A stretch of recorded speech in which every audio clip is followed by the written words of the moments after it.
Another day, another mini vlog. Good morning mga kamamshi ko. Ngayong araw nga pala, ay ayan. Nakatapos na nga pala ako mag-asikaso ng mga lalaban ko. Tingnan nyo naman talaga mga kamamshi ko, talagang dami-dami kong lalaban. Dahil nga pala magdadalawang linggo yan bago ko malabhan. At ito nga pala mag-aama ko, eto nakatambay. Ay natapos na nga pala ako maglaba mga kamamshi ko.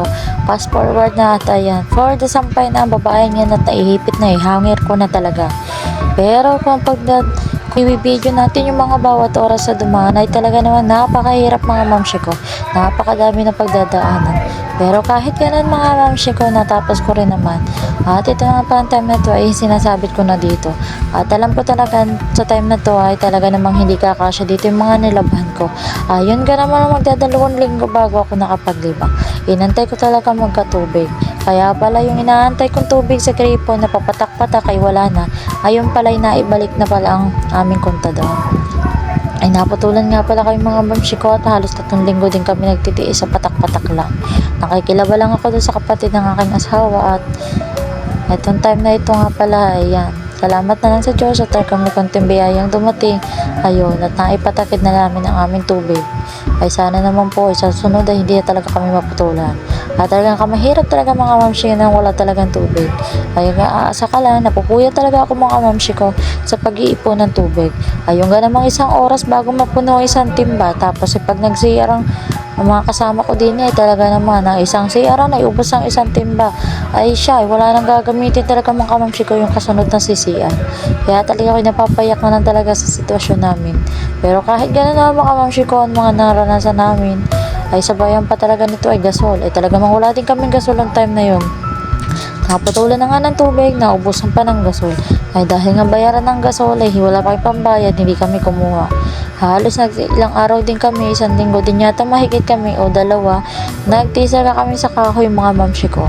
Kaya ngayon nung nagkameron na kami ng tubig at saka gasol, ay konting tipid-tipid lang talaga mga mamshi ko. Dahil naranasan ko talaga mabasa sa ulan para lang makapagluto at may makain kami.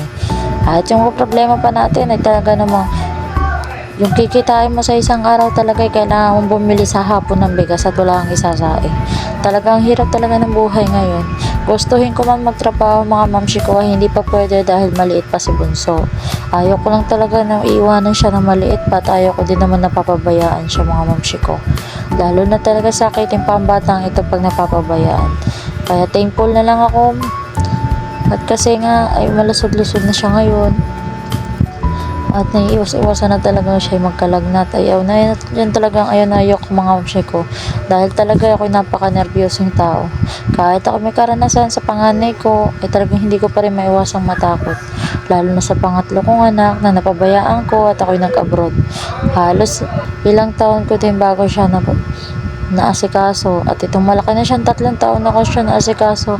Kaya first time kong makita kung paano siya mag-seizure. Napakasakit para sa aking puso. Yung naranasan niya habang wala ako.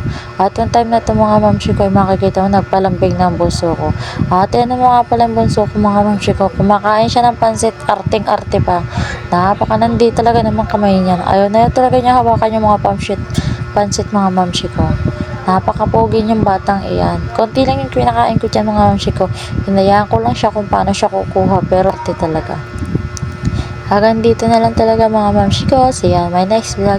Thank you sa pag-watch at sa pag-like at pag-share. Thank you so much.